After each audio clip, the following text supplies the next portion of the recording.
Topic है हमारा characteristics transmitted to the progeny. इसके अंदर है क्या कि कैरेक्टरिस्टिक्स कैसे ट्रांसफर हो रहे हैं। कह रहे हैं कि the characteristics of the parents, कि पेरेंट्स के characters are transmitted to their progeny. Progeny का मतलब होता है ऑफस्प्रिंग, जो उनके बच्चे हैं।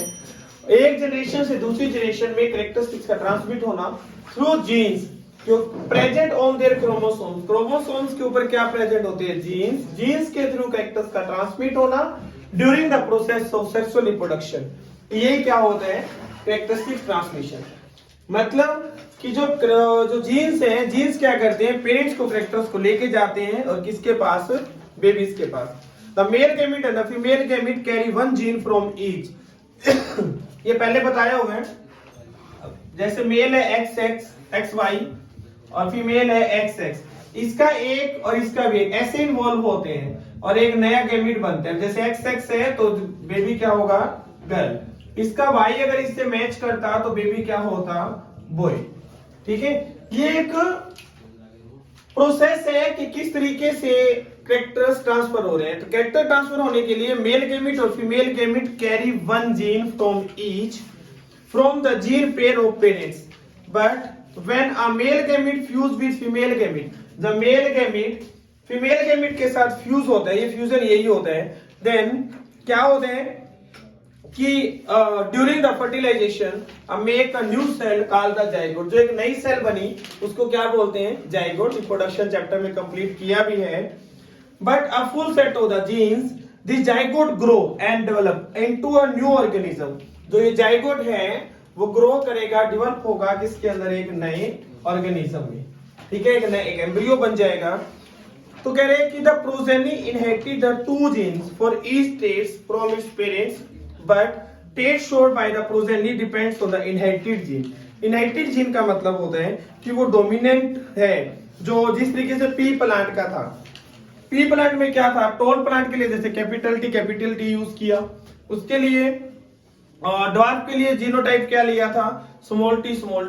क्रॉस मल्टीप्लाई, इसका जब क्रॉसिंग हुई थी तो क्या बना था? कैपिटल टी स्मॉल टी, यही बना था। यही क्या है? एक ट्रांसफर ऑफ कैरेक्टर्स, कि इसके अंदर जो कैरेक्टर्स है ना वो दोनों के हैं। इससे totally depend on genes which are present on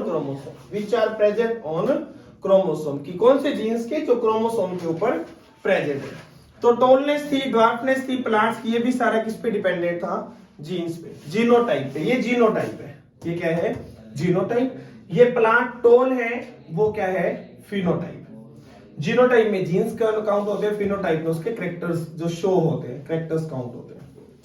ठीक है, फिर आता है आपका blood group. How blood group inherited. इससे पहले एक छोटा टॉपिक और है कि how do jeans control the characteristics, कि जीन्स कैसे कंट्रोल करते हैं। कहते हैं gene is the section of DNA on a chromosome. जो जीन है ना वो डीएनए का मतलब पहले भी बताया। वैसे तो डीएनए कॉपी के अंदर सारे का सारा डीएनए पे डिपेंड होते हैं, क्योंकि डीएनए जो मॉलिक्यूल है ये प्रोटीन मॉलिक्यूल है और जीन्स का इंपॉर्टेंट मॉलिक्यूल है। Protein controlling a specific characteristics of the organism. A plant progeny has the gene for the characteristics called the tallness and the dwarfness, and the plant will grow and much and become tall. On other hand, if the plant genes are the dwarfness, अगर plant के genes सारे genes अगर dwarfness होंगे तो उससे जो नया plant बनेगा वो भी क्या बनेगा? dwarfness।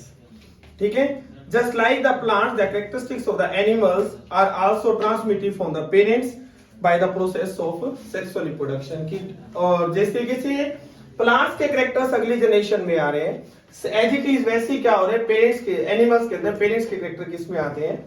नेक्स्ट जनरेशन में। एंड जिस ऐसी एक ब्लैक हेयर है, मान लो ब्लैक हेयर का फिनोटाइप माना इसने कैपिटल H, और ब्लंड हेयर का उसने जीनोटाइप माना है क्या? Small h। ठीक है, अब ये कह रहे हैं कैपिटल H और ब्लंड हेयर है स्मॉल h। अब अगर इसकी क्रॉसिंग करवाते हैं एक जीनोटाइप क्या बनेगा? Capital H small h। इसी तरीके से कैपिटल H स्मॉल h।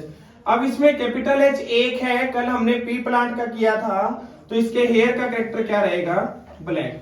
देखो पेपर के अंदर हेयर्स का दे सकता है, हॉर्स का दे सकता है, डॉग का दे सकता है, कैट का दे सकता है।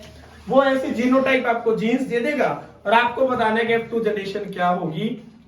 एज इट इज जैसे प्लांट्स की थी उसमें टी चल रहे थे, या capital R small R capital Y small Y ये चल रहा था, उसमें सिर्फ वर्ड्स का चेंज है, प्रोसेस सारा सेम है, सिर्फ आपको ये बताना है कि जो नेक्स्ट जनरेशन होगी वो कैसी होगी। ठीक है, तो इसके अंदर जो अब इसके अकॉर्डिंग देखें, मान लो मेल के हाईएस्ट स्टेट है ब्लैक है, ये ब्लड हेयर है, तो जो नेक्स्ट जनरेशन आ रही है उनके ब्लैक हेयर्स है, चारों के क्या होंगे ब्लैक हेयर्स। ठीक है, फिर आता है blood groups are inherited. Blood groups में देखो क्या कह रहे हैं कि ब्लड ग्रुप्स आर इनहेरिटेड। जो ब्लड ग्रुप्स है ना वो ह्यूमन बीइंग की अगर बात करें, ब्लड ग्रुप 4 टाइप का होता है। एक होता है ए, एक होता है बी, एक ए, एक बी, ए बी और ओ। ठीक है, फिर इनके आते हैं जीनोटाइप। अब जीनोटाइप में क्या कह रहे हैं, जो ए का जो जीनोटाइप है यहां लिखते हैं सबसे पहले जीनोटाइप।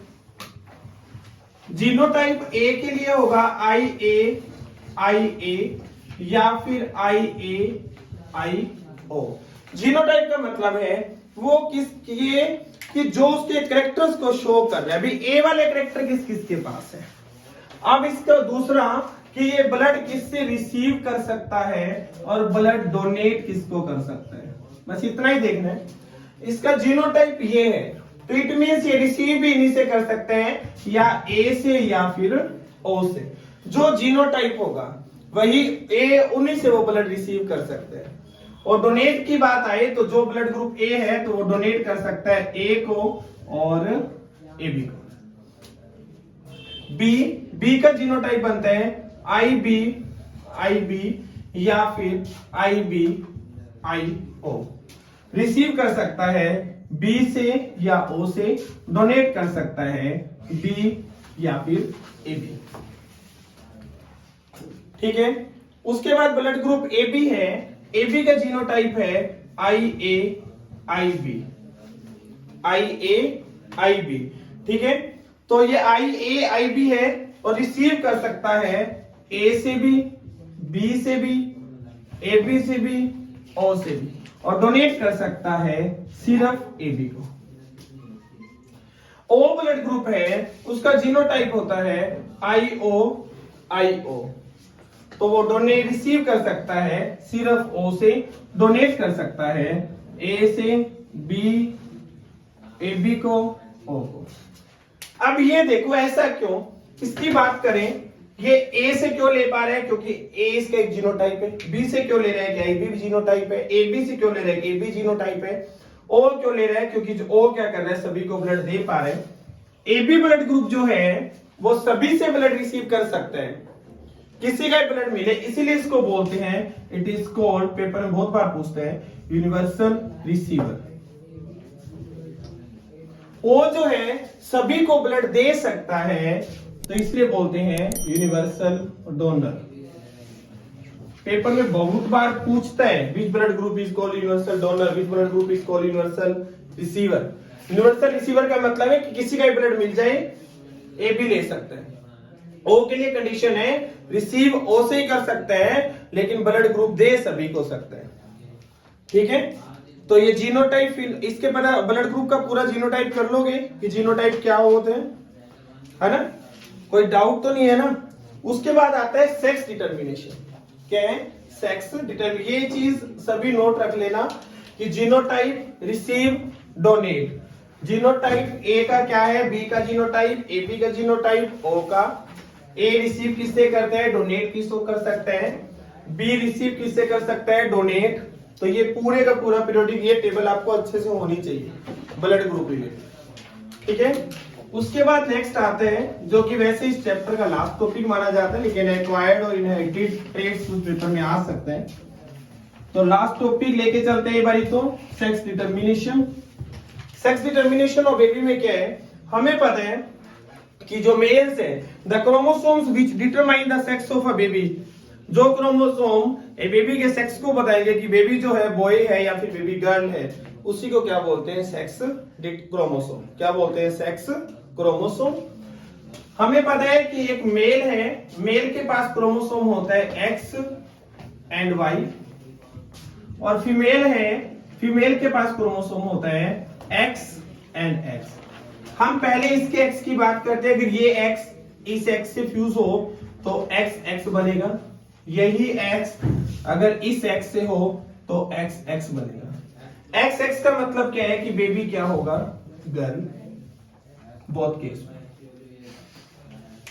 ठीक है, अब हम बात चलते हैं, अगर इसका y इस x से मैच हो तो एक्स वाई, और यही एक्स वाई इस x से हो तो एक्स वाई, मतलब बेबी क्या है, बॉय। ठीक है, तो बेबी बॉय के लिए कैरेक्टर सारे एक्स वाई के, गर्ल के लिए आ रहे एक्स एक्स। हमने एक चीज देखी, फीमेल जो है दोनों कंडीशन में अपना एक्स शेयर कर रही है, बट मेल जो है कुछ कंडीशन में एक्स को शेयर कर रहा है, कुछ कंडीशन में वाई को। तो उसके लिए क्या कंडीशन है कि वो कह रहे हैं कि जो उसका जीन, जो उसका क्रोमोसोम, जो उसका गैमेट पहले मिलेगा, बेबी सेल वही होगी। इसलिए बोला जाता है कि the sex of a child totally depends on, partially नहीं कंप्लीटली डिपेंड्स ऑन फादर। वो कंप्लीटली किस पे डिपेंड रहता है, फादर पे। फादर पे ही डिपेंड रहेगा, बिकॉज ऐसा क्यों, father have two different chromosomes, दो अलग अलग क्रोमोसोम्स होते हैं, one is X and other is Y. तो टोटल डिपेंड रहेगा father, father is responsible for the, और जो सेक्स ऑफ बेबी और जो कैरेक्टर्स है चाइल्ड के, वो देखो एक इससे मिल रहे हैं, एक इससे, तो 50% depends on the father and 50% depends on the mother. ठीक है, ये होता है क्या, सेक्स डिटर्मिनेशन। तो सेक्स डिटर्मिनेशन में से ज्यादा कुछ नहीं है, फादर का लिखना है आपको, डिपेंड किस पे रहेगा, कैरेक्टर्स आपको पता चल गया कि दोनों पे डिपेंड रहता है, फादर पे भी और मदर पे भी। ठीक है, दोनों पे डिपेंड रहेगा। Okay, a trait of an organism. देखो नेक्स्ट लास्ट टॉपिक है एक्वायर्ड और inherited traits. The trait of an organism which is not inherited but develops in the response to environment, which develops in response to environment। environment response के साथ अगर develop कोई characters हो रहे हैं वो होते हैं एक्वायर्ड कैरेक्टर्स। जैसे if a beetle does not get the sufficient food, तो क्या होगा, its weight will be reduced due to the starvation। starvation का मतलब कि फूड जो है, जितनी एनर्जी बॉडी को चाहिए उतनी बॉडी को एनर्जी, उतना बॉडी को फूड मिल नहीं पा रहा। And the low weight of this beetle is acquired trait, so the beetle which has been acquired in response to environment which contain the insufficient food. क्या बोला इसने कि ये क्या कह रहे हैं, ये एक एक्वायर्ड ट्रेट था, अभी उसको फूड नहीं मिला, फूड नहीं मिला तो क्या हुआ, उसका वेट लॉस हो गया। ठीक है, फिर से फूड मिलेगा, वेट गेन हो जाएगा, तो ये क्या होता है, acquired trait. The acquired traits of an organism cannot be passed on their future generation। जो acquired traits के जो कैरेक्टर्स हैं वो F, मान लो F1 जनरेशन है तो वो F2 जनरेशन में पास नहीं होंगे। ठीक है, फिर आते हैं, अब इसमें एग्जांपल ले लेते हैं, मान लो रेट्स है, एक एग्जांपल ले लेते हैं, रेट्स है, उसकी क्या की, ये चूहा है, ये पूंछ है, ये मेल है, ये फीमेल है, इन दोनों की हमने पूंछ काट दी। ठीक है, इन दोनों से एक नई जनरेशन बनी, एक जनरेशन आई F1, तो क्या उनकी टेल नहीं होगी, ये तो हमने काटी है, उनकी टेल 100% होगी, क्योंकि एक्वायर्ड ट्रेट था, हमने इसको अकॉर्डिंग टू एनवायरमेंट ट्रेट्स या फिर किसी अदर रीजन से इनकी एक प्रैक्टिकली बोल सकते हैं, एक्सपेरिमेंटल लेवल बोल सकते हैं कि इनकी टेल को कट किया गया था। तो ये कैरेक्टर्स आगे ट्रांसफर नहीं होते, बाय बर्थ तो उसके टेल थी ना। मान लो एक पर्सन हैंडीकैप्ड है, तो नॉट अ पॉसिबल कि उसके बेबीज जो हैंडीकैप्ड हो, ये एक्वायर्ड ट्रेट होता है कि वो जो आगे पास ना हो। ठीक है, और इनहेरिटेड ट्रेट्स कौन से होते हैं कि the trait of an organism which is caused by a change in its genes, जो जीन्स के अंदर चेंज क्रिएट कर दे, change in the genes is called the inherited trait. They are passed, these characters are passed to their progeny. इसमें क्या होता है, inherited traits के अंदर जो कैरेक्टर्स है ना वो प्रोजेनी को पास होते हैं, प्रोजेनी बोले तो ऑफस्प्रिंग्स, ये कैरेक्टर्स उसके पास जाते हैं। एग्जांपल लेते हैं, मान लो फादर है, उसके हेयर स्ट्रेट है, हमने मान लिया कैपिटल एच। मदर है, उसके हेयर कर्ली है, ये मदर है, ये फादर है, बेबी के दोनों चांसेस हो सकते हैं कि उसके अभी, चलो हेयर पे लेते हैं, ये हेयर है, हेयर स्ट्रेट है और आईज इसकी ब्लू है और इसकी ब्लैक है।